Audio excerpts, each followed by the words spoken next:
God, God, the creating energy, the creating energy, now creating all creation.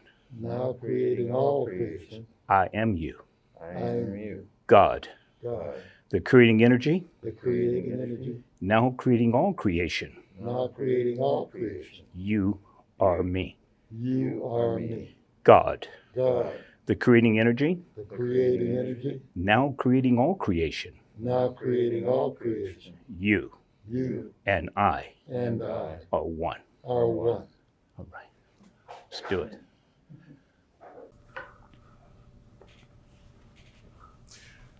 Good afternoon, everybody. My name is John Broussard, and I'm very pleased to be able to present to you some very distinguished gentlemen who are veterans of the civil rights struggle in Alabama and also Mississippi. And there is a gentleman who is part of this panel who's actually the author of a very important book, the title of which is Tip of the Arrow. This book was written by Charles A. Bonner, and he's a renowned attorney at law, and as you can see, he's also an author. I do want to also mention he's written another book called The Bracelet, but our focus today is on the Tip of the Arrow. And also, this book, I think, stresses what Dr. King has been quoted as saying, the urgency of now. We are facing some very serious times in terms of the climate of the country, and this book is actually quite timely to address those things. So I wanted to also mention that we're going to be discussing this book within the context of what's happening currently. There's legislation for the H.R. 1 for the People Act, the John Lewis Voter Rights, and also H.R. 40 Reparations. So that's in a nutshell what our agenda would be for today. I would like to, before I introduce the distinguished panelists, I would like to take a moment to recognize the passing of one of our great civil rights leaders, a brilliant strategist by the name of Bob Moses. So if we could just take a moment of silence to honor them.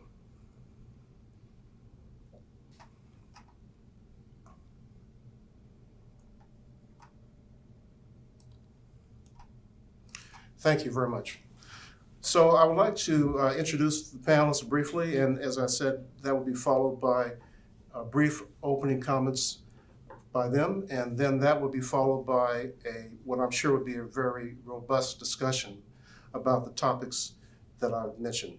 To my left is legendary civil rights attorney Howard Moore Jr.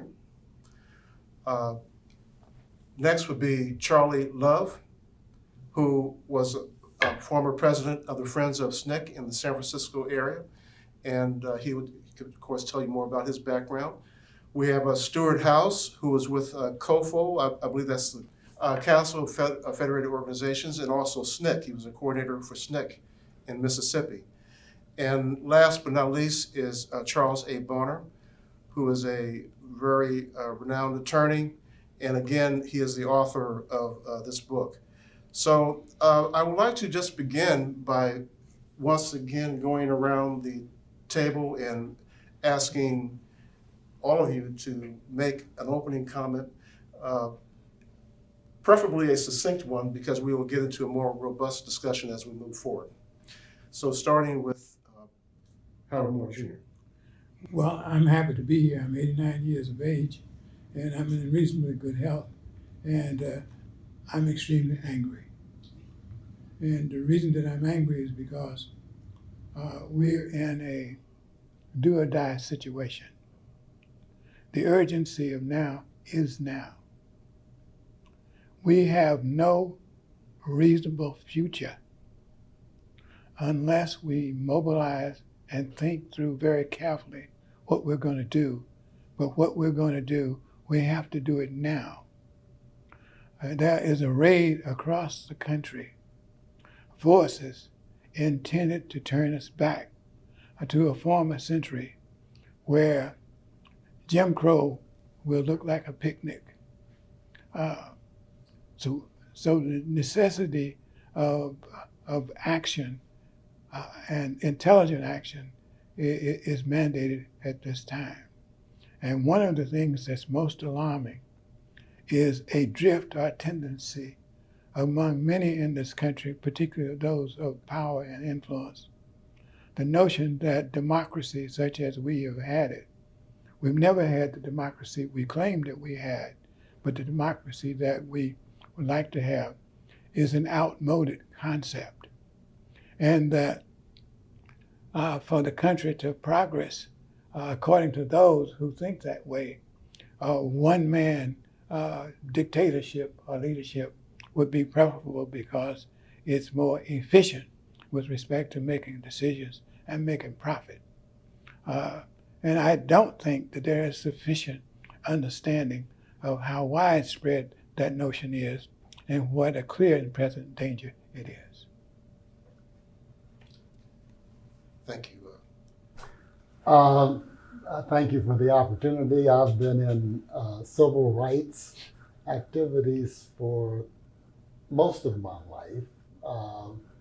I think that for me, I have been fortunate to have been born into an era where there were great difficulties that we've all experienced, but there was also the opportunity for great benefits, and those benefits were brought about by the work of remarkable people, remarkable communities. I happen to have met Chuck while I was in Selma, Alabama, and it was perhaps the beginning of a lifetime of civil rights struggles for me, and he was an important part of that. I started off as a volunteer in struggles, and then I became, in some ways, a professional. I, worked for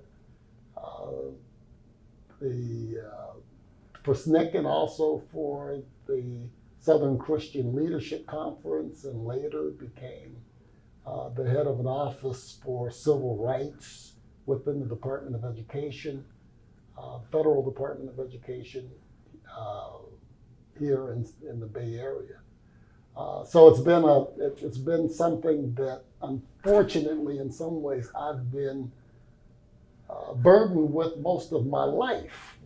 Trying to find the answers and the help to deal with these civil rights issues.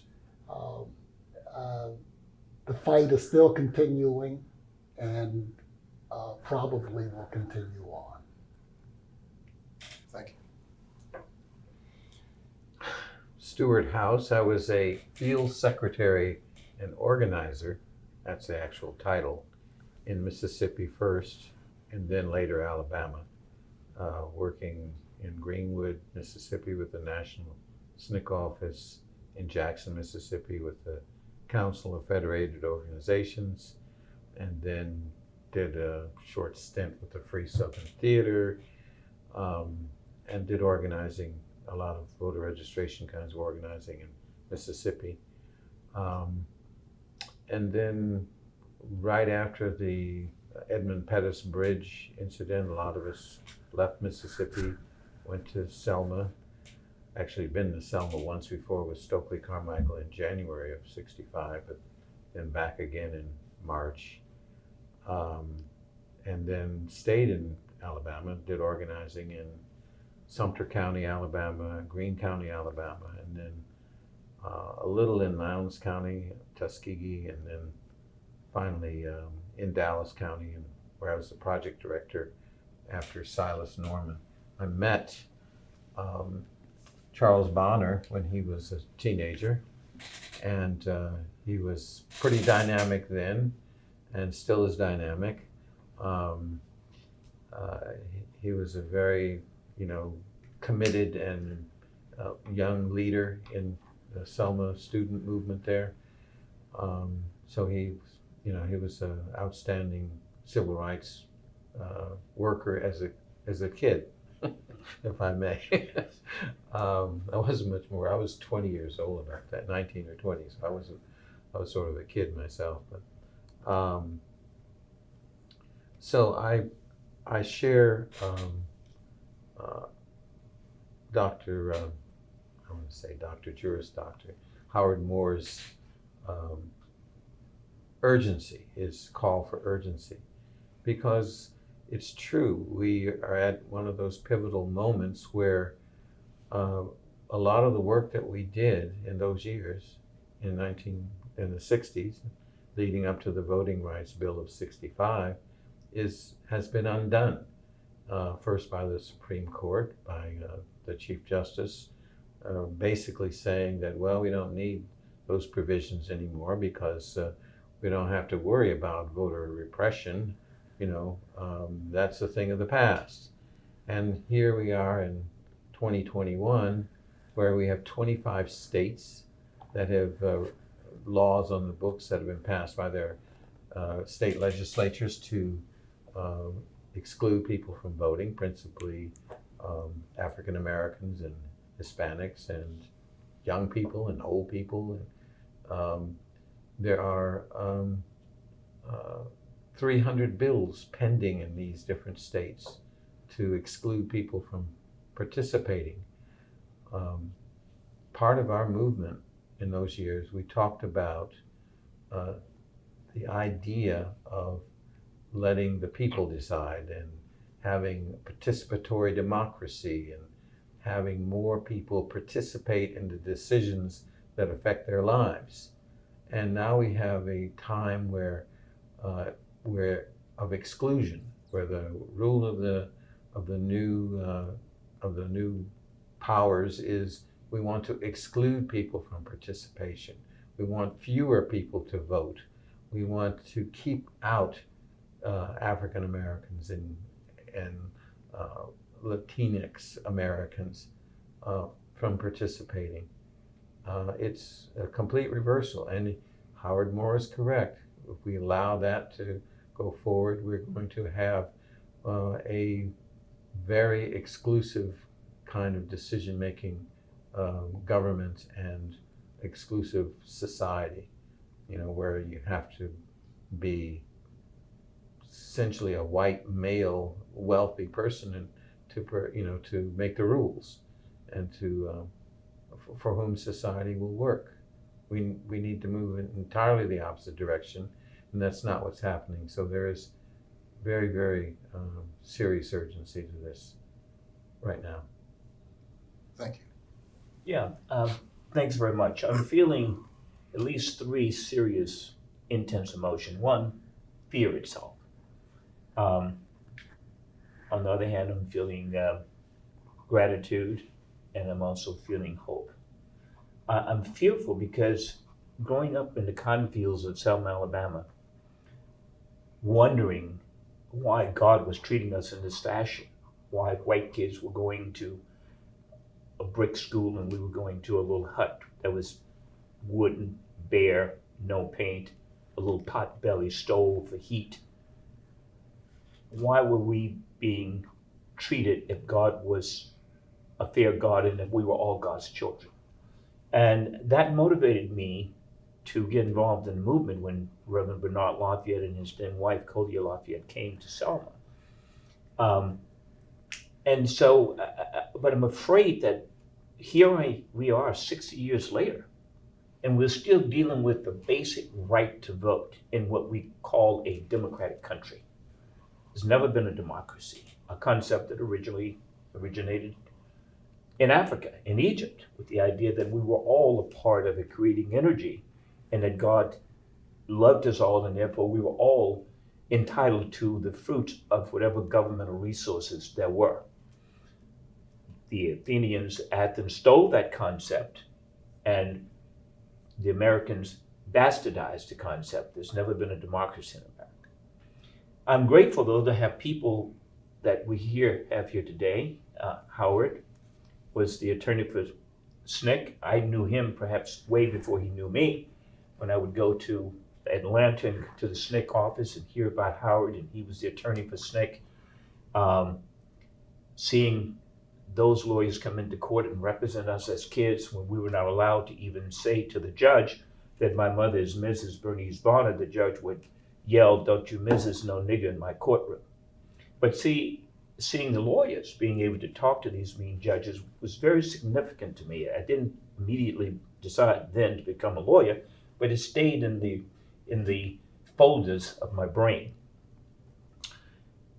I'm grateful for Charlie Love because when he came to Selma, I was a student at Selma University, one of the first historic black colleges and university, and he hung out with us on the campus and we were organizing, and I was kicked out of Selma University because of my activism, and he said, "Hey, Charles, you ought to go to San Francisco." And he literally arranged a ticket for me. He called the Friends of SNCC. He was the president of the Friends of SNCC. And they sent me a couple $100 to get a Greyhound ticket. And that's what brought me to San Francisco. 1965, and around August 30th, I landed in San Francisco. So I'm very grateful for Charlie. And Stu was one of those intellectual types in Selma. I was studying to become a barber. And every day I would leave high school and go down to cut hair. But I started hanging out with these intellectual students, college students, reading Kwame Nkrumah and Julius Nyerere and Mao and Marx. And I think, I've never heard of these people before. Frederick Douglass. And I thought, I think I'm going to go to college so I can talk like these college students. And ultimately, that's what's happening. I'm hopeful, however, because through this discussion today, we want to send out a call to action to the students of all colleges. And I'm hopeful that we can unify not only African American students and Latinx students and Asian American students and Pacific Islands, Asian Pacific Island students and Native Americans, all around this urgency of now to get these 3 bills passed. I mean, we've been fighting this right for democracy for 400 years, and it hasn't happened yet. This should be our last fight. We should make it permanent, and we can make it permanent with these 3 bills. H.R. 1, which is the People's Voters' Rights Act, the John Lewis Voters' Rights Act, which is going to reinstate all the benefits that were taken away by the Supreme Court, particularly the pre-clearance provision, and H.R. 40, which is a reparation bill. Berkeley calculated the wealth that African Americans generated during slavery at $42 trillion. Another German scientist recently calculated using something like 11 cents per hour at $19 trillion. And that's not even to include the calculation for the wrongful death of 50 million Africans who were killed during the Middle Passage, 1619 to 1865, 246 years, and those who were killed from 1865 to when I was marching in the streets in front of Jim Clark, another 100 years, 350 years of free labor. So these are very important bills, and hopefully we get these bills passed and we engage in this democratic process so that this is the last fight, and then the college students can go in and study in artificial intelligence. They can study rocket science. They can study all the math, all the STEM. We can get back to being who we were before we were kidnapped and brought here. So in that respect, I'm quite hopeful. Thank you very much. H.R. 40 is one of the topics that we're focused on today. If a commission is created to research the best means to devise and institute reparations for the African American descendants of slaves, who would be best suited for that task, do you think? I think Charles Bonner. I accept the nomination. There's no bias here, folks. Yeah, because with me, it's not about investigate. It's about calculate. Yeah. We know that we're descendants of slaves. You can swap our cheeks, take some DNA, and find out that we didn't come here on the Mayflower as free people searching for religious freedom. And so we are here. We've engaged in labor. We have created a debt. The debt must be paid, and we will not rest until the debt is paid. And see, you can appoint a committee, and the committee could study this thing for 100 years, okay? And you still don't have reparations. You got to get reparations at some time, and then there's no way, there's absolutely no way you can move to the type of democracy that we claim we are without reparations. There's no way. Truth and reconciliation will not do it. You must have reparations. They had truth and reconciliation in South Africa.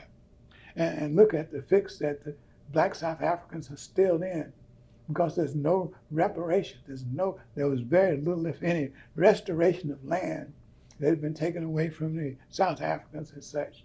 Other businesses that were destroyed. South Africans still live, many of them in, say, in Cape Town. That's District 6, isn't it? Yes. I still live in shanties in Cape Town, right in the heart of the city. No housing for them. This is in the country where they're in the majority, but the minority whites own practically everything and control the economy. So truth and reconciliation is necessary, but there must be reparation. You must pay for your sins. That's biblical. That's right. Yeah, I heard the late Dr. Ben Yakinen state in Oakland once that when Nelson Mandela became president, that the Afrikaners said, well, Nelson, you keep the crown, we'll keep the jewels. Yeah. You know, so. Well, see, one of the things that we don't understand and we don't like to talk about in this country is that when Nelson Mandela came to power, it was no longer possible for the South Africans to continue the armed struggle because there was no source from which they could get arms because the Soviet Union had collapsed. And the fact that they couldn't continue the armed struggle resulted in the continuation of the existing economic formations that existed in South Africa at the time of apartheid. Just briefly tracing back to reparations, you know, I also wonder, Charles, how do you monetize or come up with a figure for incidents like Tulsa's Greenwood incident and Rosewood, and then you know, if you read Isabel Wilkerson's book on caste, she talks about how the Nazis actually came at one point and studied the American system of caste, and then if you look at the Nazis, you know, they were not only efficient at mass murders, but they were good at covering up their tracks in many cases too. Yes. Quantification of reparations is an old science, and indeed it is biblical. In Deuteronomy, they said, you know, if your ox go my ox, you got to give me another ox. You got to give me shekels that are equivalent. That has been the paradigm.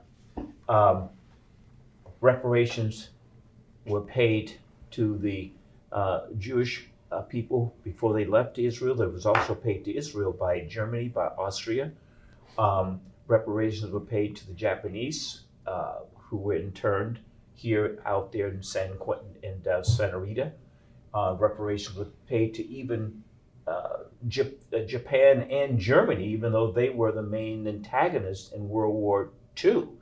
The Marshall Plan rebuilt Germany, and America helped to rebuild Japan. And so the concept of reparation has been around recently within the last 2 months. Germany just came out and paid something like $30 billion to Namibia. You know, Germans established slavery and concentration camps in Africa before they enslaved the Jews and killed 6 million Jews in the Holocaust. They had practiced on us in Tanzania. They had enslaved the Tanzanians. In fact, Tanzania fought the bloodiest war in their existence called the Maji Maji Rebellion against the German. At that time, it was Tanganyika, as named by German, and subsequently they merged with Zanzibar and became Tanzania, taking the first of both countries. But so the concept of reparation and quantifying it to figure out from 1619 to 1965, let's say 1970, because I grew up in a sharecropper's farm where we would pay literally a penny a pound for cotton. In order to make $1, you had to pick 100 pounds of this light stuff. That was wage slavery. So reparation is owed for that literally 350-year period. So if you take an ordinary metrics of hourly wages, whatever the prevailing hourly wage that they paid to European Americans during that time, 50 cents an hour or $1 an hour, or whatever was reasonable at that time for European America to be fair and balanced, should be the metrics used to compensate African Americans for that 350-year period of time. And already it's been calculated at $42 trillion. As I mentioned earlier, this German scientist who was skilled in a way that Germany calculated the reparations to both the surviving Jews, who were then voted over to Israel, and they paid Israel. So he calculated the reparations to African Americans at $19 trillion. So America has the money, they owe the money, and they must pay it. Oh, they could borrow it from China. Yeah. Correct me if I'm wrong about this. So in the District of Columbia, the people who freed their slaves were compensated. So why is it, that's a form of reparations, isn't it? Why is it that a person who owns a slave can be paid for the loss of the slave, but the slave can't be paid for his own labor? Look at Haiti. The Haitians had to pay the French for overthrowing the French rule and what became Haiti, and the debt wasn't paid off, I think, until 1944. That's right. And also, when Sherman, who went through Georgia, decided these free slaves needed to have some kind of way to survive, Abraham Lincoln was in agreement. Sherman got all of the black leaders together and said, "What do you all want?" And they said, "Land." And Sherman wrote up an order which Abraham Lincoln signed, an executive order, to give the newly free slaves not 40 acres, but 400,000 acres. And all the mules that was necessary for them to get started, and $250 per person. And that was a swath of land that included South Carolina, Georgia, and part of Florida. The government paid reparations to those white people who had lost their property, us. We were considered property. So here we had the United States government not only facilitating this payment, but then gave them training and how to raise crops, how to survive without their property, without their slaves. So the model for quantification of reparation is well known. It's a well blueprint. They just need to implement it. This HR 40 has to be amended. Right now it's just to study to set up this commission, but it has to be amended to include payment. I want my mule. I want the interest on my mule now. Well, you can keep the mule. Because I don't want to have to feed and pay the vet bills for the mule, you know. I take a Tesla, though. Yes, take a Tesla. Howard, I see why you elect Charles Bonner instead of the committee. Like the saying goes, God didn't send a committee, you know. So did anyone else want to comment on that? Well, I'm sure we'll revisit this again before we're done. But Well, I would just add that, you know, it's even in more recent history, the whites in this country have been able to accumulate wealth and grow wealth, and in large part because even more recently, they were able to get property in certain places, and the redlining that happened in the 40s and the 50s, you know, when there was a lot of post-World War II wealth accumulated by Americans, and blacks were excluded from accruing that wealth by a deliberate act of keeping blacks from acquiring property. That is another reason that reparations is not just something that from long ago in slavery, but in fact has a more recent basis for righting the wrong stealing wealth from African Americans. Like, for example, with the building of the National Highway Defense, National Highway System. In the 1950s under Eisenhower, that we have all of these amazing roads that we can travel on now if they're not broken down. The interstate. The interstate. In many places, they were deliberately routed through African American communities, and the American communities were destroyed. One famous incident is Africa Town, right outside of Mobile, Alabama, where they virtually destroyed that community, which is virtually an all African American town. And this happened throughout the country.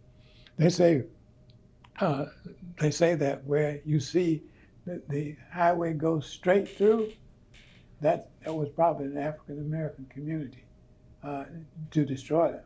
Another process that they had to destroy the accumulation of African American wealth is that they would come in and they would tear down some houses, take some houses, and make the land barren. And then the surrounding properties would depreciate because there would be more dust and stuff in the atmosphere and all. Then they would come back later and take the property by eminent domain for virtually a penny on the dollar. That's what happened in Atlanta, what happened in my community. I mean, for years, there were no houses in a certain area, and then the few houses that were left were all covered with dust and stuff. It was too expensive to paint them because of all the dust and stuff from the vacant land. But every way they could envision to keep an African American, that's not what I wanted to say, I wanted to say something else, poor, they did. They're even doing it now. And they just did it in 2008 with the collapse of the mortgage, of the mortgage market as such. The African Americans and other minorities who had mortgage that was supposed to have been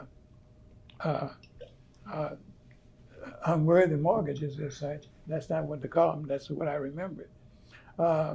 Had to get these really onerous mortgages where you had to pay if you couldn't pay it off ahead of time without a penalty.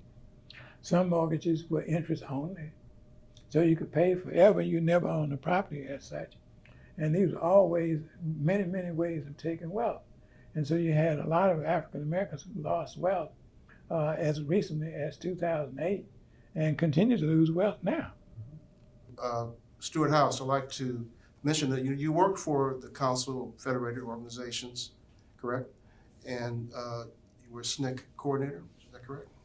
COFO. Yeah. COFO was, if you want me to talk about what COFO was, it was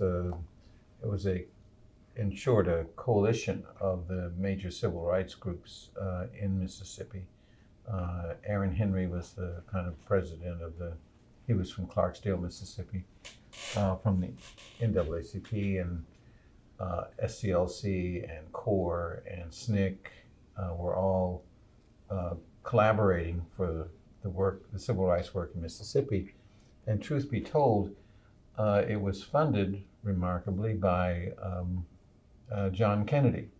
He was trying to contribute to the Mississippi movement in the hopes that in future there would be more African American voters from Mississippi. So understood that voter registration was on the agenda, but didn't want to give money to any one group. So he kind of urged that there be a coalition, and so they provided resources, he and others, for a coalition of the civil rights groups in Mississippi. So we had an office, a COFO office in Jackson on Lynch Street. Lynch was actually a elected black official during the Reconstruction era. And I think he was a congressman. And there's a kind of a dovetail here too to this story, that we had black elected officials during Reconstruction, and people were enfranchised voters. And after the Tilden-Hayes Compromise of 1877, the Ku Klux Klan and terrorism was the way that whites regained a lot of their political power, most of their political power in the South. It was terrorism, and they learned terrorism in the Black Belt of Alabama and the Delta of Mississippi. Whites were a minority in terms of numbers. The majority populations were black. And the only way they could keep their political power and their economic power was terrorism. And today, there is terrorism. Floyd, all the murders that happen in the black community by white policemen, it's a part of a system of terrorism. We're still experiencing terrorism. I mentioned I'm going to the dentist after this get together here for something that happened 57 years ago. I was beaten by a Mississippi State trooper, and he knocked all my teeth out. And it's been 57 years before I now have a chance to replace those teeth. So that's where I'm going after this get together. Speaking of reparations, my wife says you should get the state of Mississippi to pay for the teeth. And, because there's a cost that, for terrorism and repression, in lives. In Selma, there were a lot of people killed. It wasn't just people beaten and terrorized. There was Reverend Reeb who was killed. There was Jonathan Daniels, a seminarian, a young, really, really sweet man who was worked with us in SNCC, and he was shot down in cold blood at point blank range by a shotgun with his collar on. I mean, he was a man of the cloth, and they just murdered him in cold blood. There were a lot of others who died. Jimmy Lee Jackson in Marion County was one of the causes of the whole march that happened. That was terrorism. Bella Louisa. And while she was from Detroit, I'm from Detroit originally. I had the same kind of urban black arrogance when I went south too. And when I lost my teeth, it was in a courtroom, standing at the back wall while one of my coworkers who had been charged with driving without a license, I didn't know it, had been with him. And so I'm standing there waiting for this adjudication process to go on. And the trooper was standing next to me, and he leans over and he's, after the judge says, to the defendant, my coworker, do you have the money for the bail? And he said, no, sir. So the trooper leans over sideways, says, do you have the money for the bail? And I said, no. And next thing I know, I was on the floor because he had hit me. And, I was sort of dazed, and I was trying to figure out how did I get on the floor. And he says, N-word, don't you know how to say yassa or nosa? So he hit me because I didn't say no, sir. Okay. So I said no. So he picked me up and he was punching me like a punching bag until I'm spitting up teeth. Dragged me outside to his police cars and opens the trunk up, puts a gun to my head and says, I'm still spitting up teeth and blood coming out of my ears and my eyes. He said, N-word, say yes or no, sir. And I said, no, sir. He said, I'm going to take you to the swamp. I'm going to shoot you and throw you in the river. I said, no, sir. So he took the gun away, takes his personal handkerchief out, wipes the blood off my mouth and my eyes, my ears, and said, now you go on home, boy. Terrorism. That's what they, and I, for whatever reason, in all these years, I'd never replaced those teeth, but today I'm going to replace them.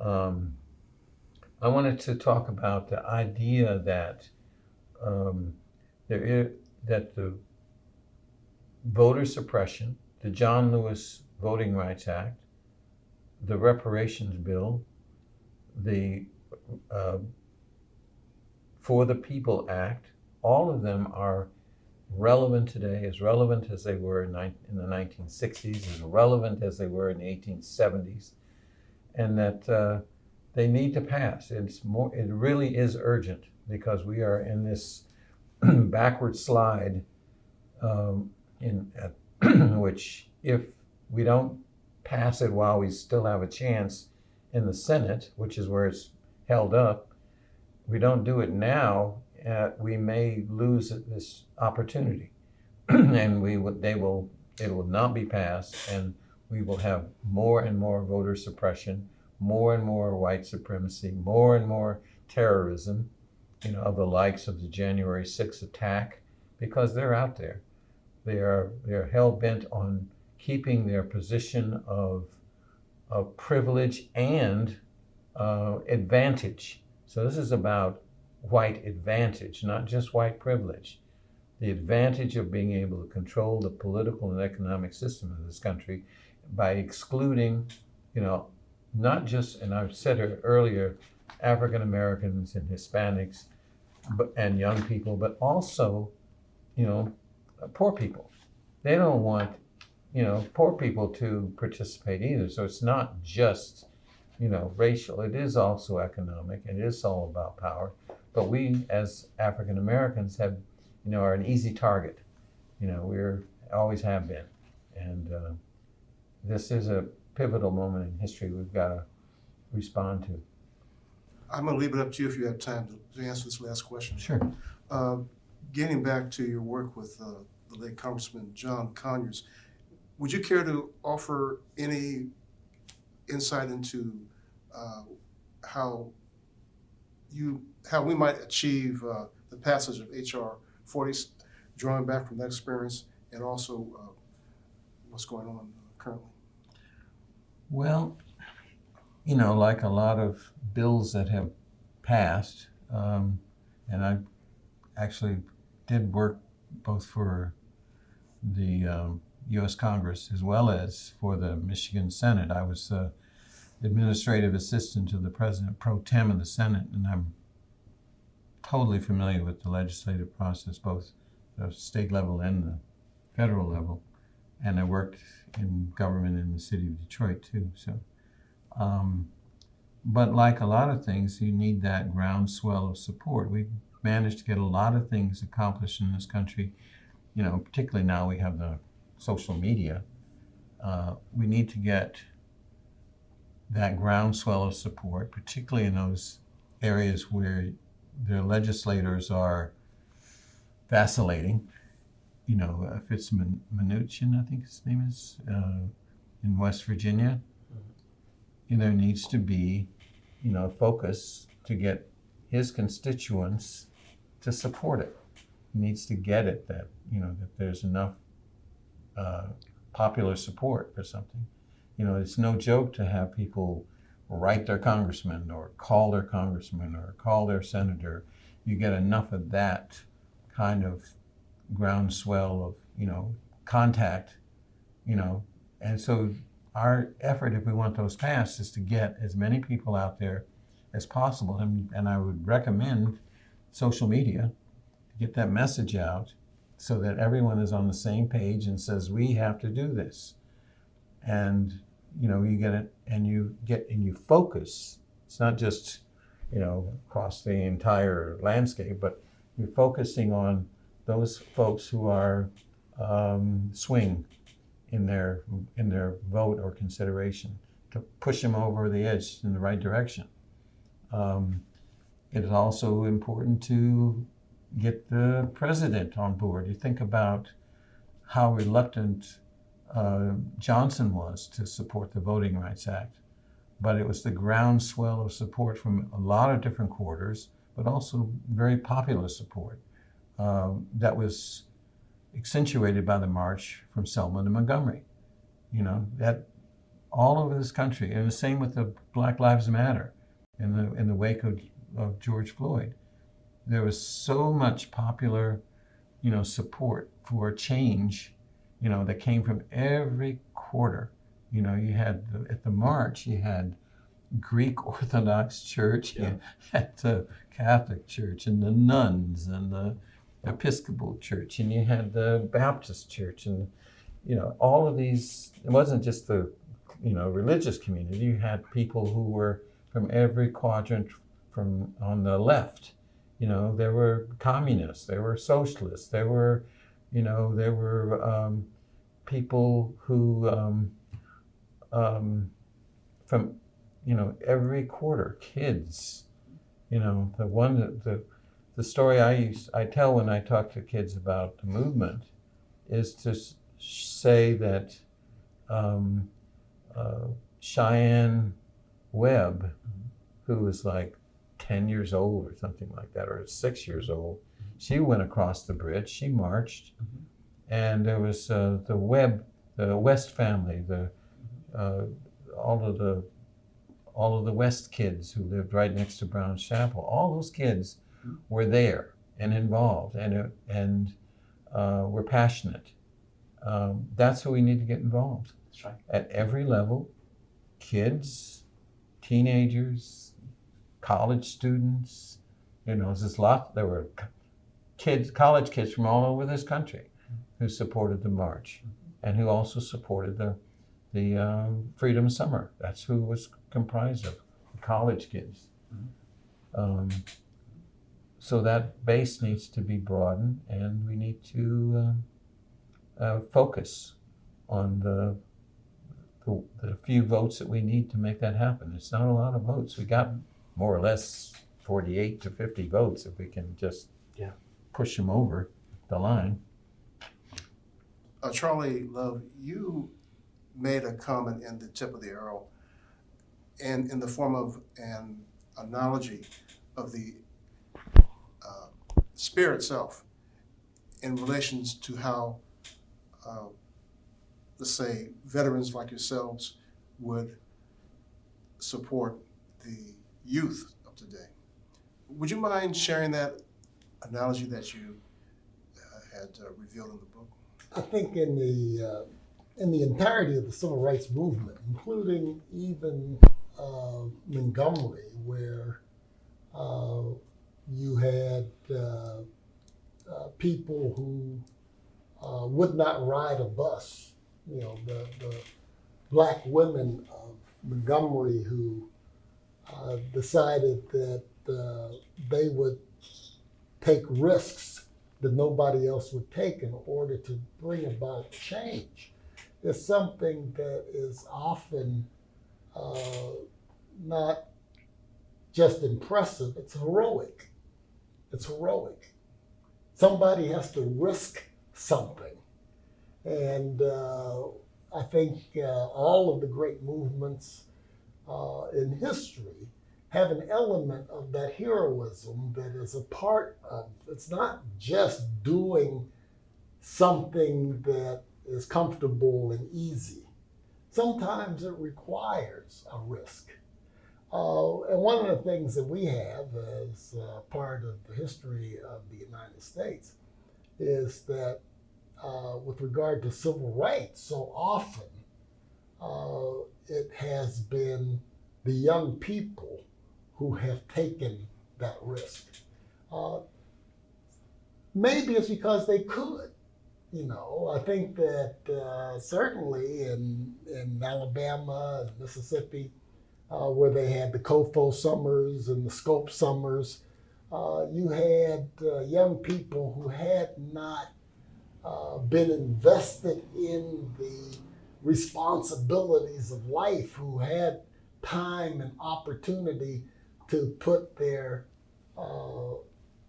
activities into an interest that they might not have later on. But in every one of those movements where the children may have had a instrumental part of the change, eventually they drew the older more responsible segments of the community into the process. And certainly that was the way it was in Selma. There were a number of demonstrations where it was the young people, not just teenagers, but younger than teenagers, as Chuck pointed out, would take a risk that nobody else could take, that nobody else would take. The end of the story of what happened to me in Selma was after I came out of that steeple at First Avenue Baptist Church. I went to Wilcox County and I went to a demonstration that was led by the high school students. There were no adults in that community at all who would or could take the responsibility of making somebody pay attention to the rights, the needs, the freedoms that were being deprived there. There was, and those kids in Wilcox County, I'll just try to do it quickly, it's hard, but they had been protesting for weeks. They had come out of school, they shut the schools down, and that's what they did in so many different communities in the South. They shut the high schools and the elementary schools down. And they had the time then, so somebody else had to come out. They had these young people who were in the street with, in Alabama, they didn't always have a police force that had enough numbers, or a sheriff's office that had very many people that they could call upon. So they would deputize these conservation corps people who were actually agricultural workers digging ditches and things to come out. They were deputized. They could take guns and sticks and terrorize people with them. And when I left Selma and went to Wilcox County, I went into a demonstration where this 13-year-old girl was standing at the head of the demonstrators who were protesting because of the right to vote. It was the right to vote. And she was standing there, and the posse men and the conservation workers were drinking. They were out there drinking in the hot sun, getting drunk. And they got mad because they didn't want to be out there in the hot sun. And they walked over to this little girl with a shotgun, put the shotgun to her head, and told her if she didn't get out of the street, they were going to blow her brains out. And without a moment's hesitation, she looked at them and said, "Then you blow my brains out." Because she wasn't moving. She wasn't, and it wasn't, and I say that to try to provide contrast to my fear and my hesitancy to take action to do something.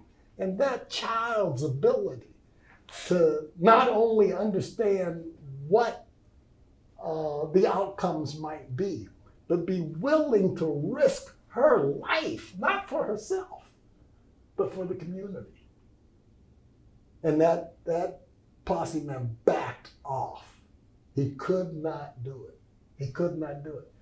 In that demonstration, they were there was a white guy named Arkansas. I don't know his name. Arkansas, yeah. They hated Arkansas. He was white, and they called him a nigger lover. And he was known throughout the South. He was a protester that would go out there and do it. Anyway, Arkansas was there. And so in the middle of the demonstrations, they were trying to come and get Arkansas. And I was standing next to Arkansas, locked arms with Arkansas. And they came to get Arkansas. And, where everybody's holding on. Put my head down. I'm holding Arkansas. They grabbed Arkansas, but I wouldn't let him go. And they're trying to drag us out of there. I got beat down to the ground. In the heat of that moment, it wasn't anything that I could do anything about. It was just too quick, and there's no.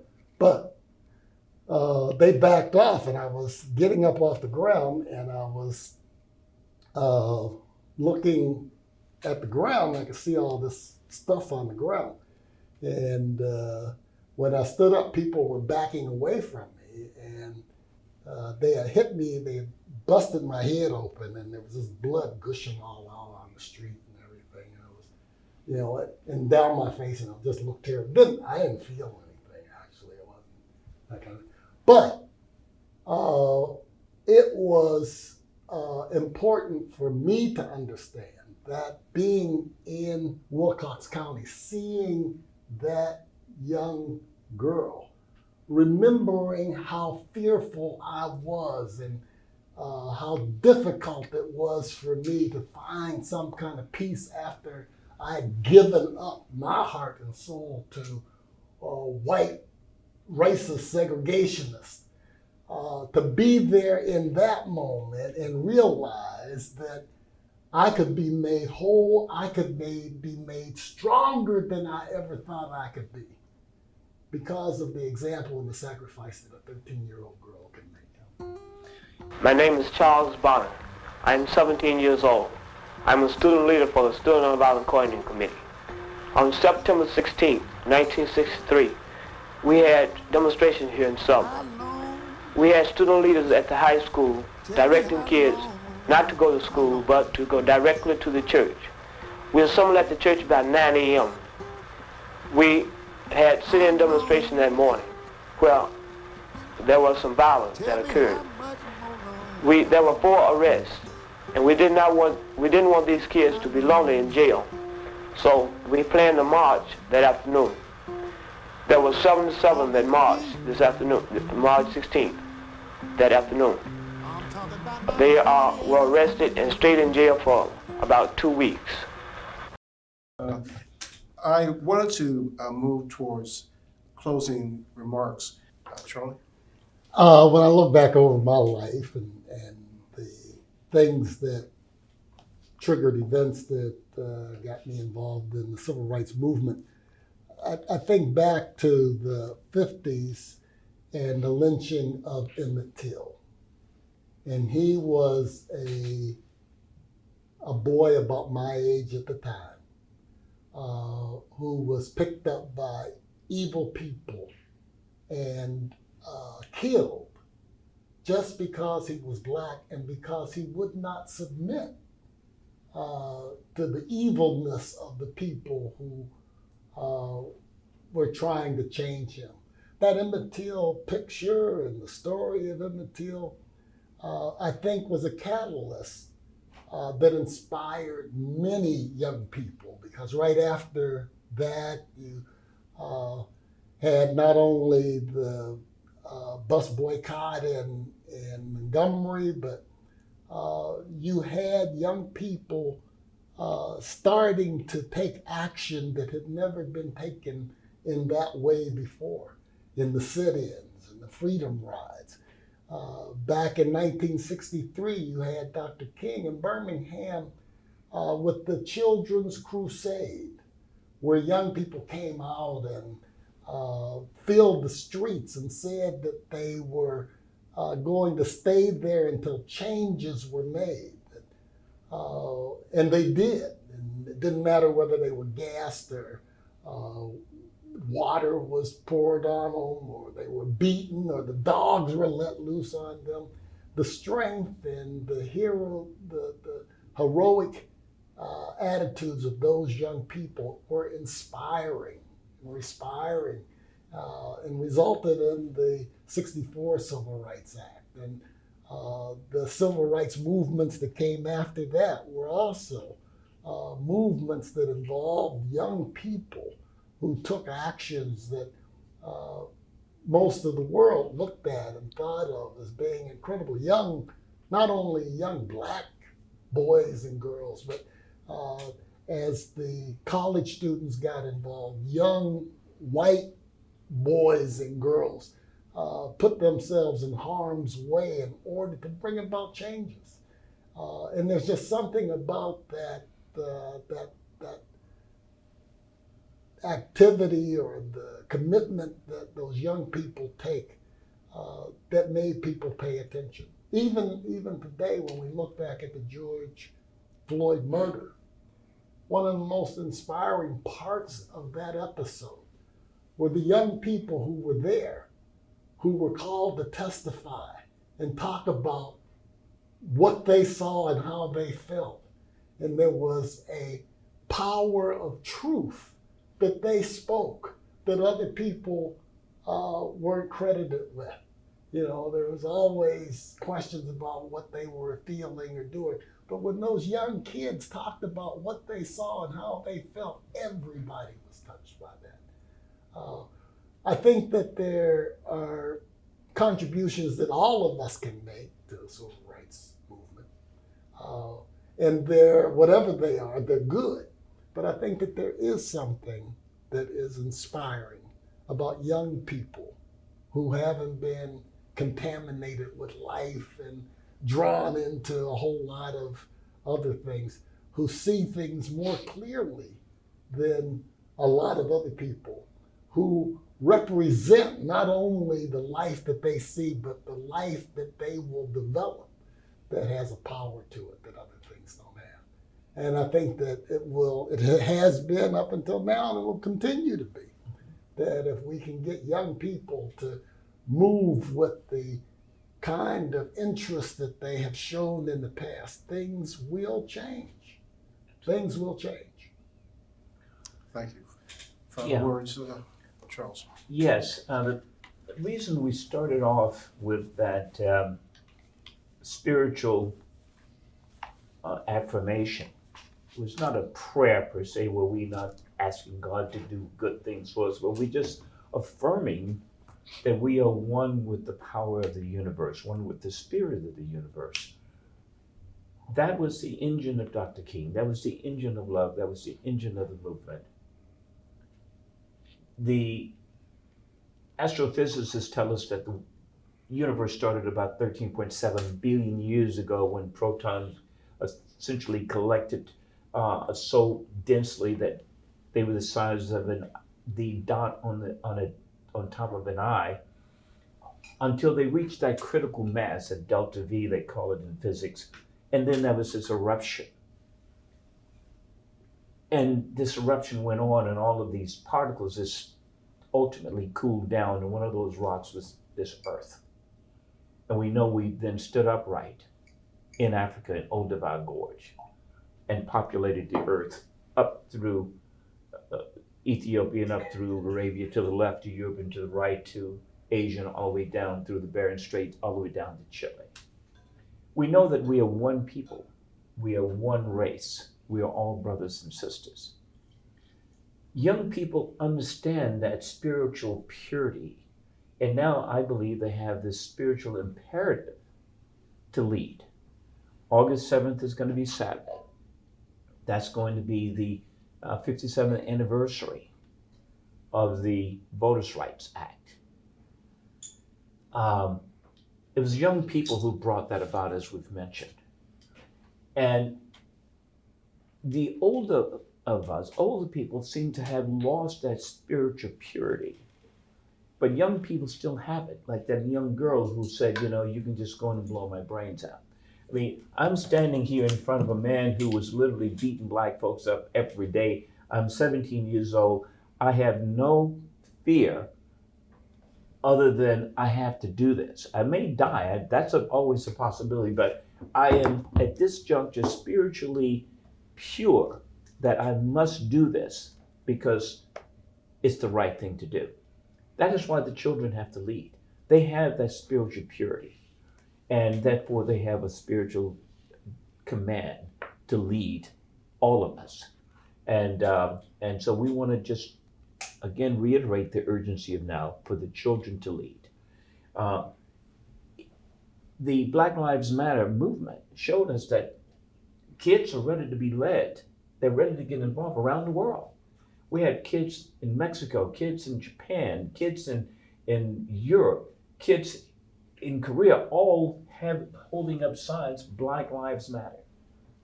Now we just need those kids to be organized around a cohesive structure around nonviolence that the tip of the arrow outlines, and then lead us through these 3 bills so we then can get on to what we need to do for humanity get into technology, as I mentioned, get into uh, uh, uh, what we need to do to make life better for human beings. But right now, it's going to start with this kind of spiritual revolution, just like we have a technological revolution.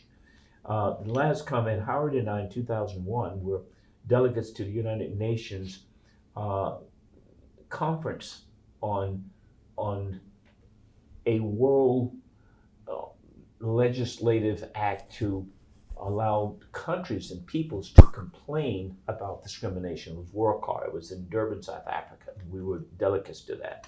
My son, who at the time was studying to be a doctor at Stanford, decided he was going to become a lawyer because all of the ambassadors and people at that WorldCar were basically 90% were lawyers.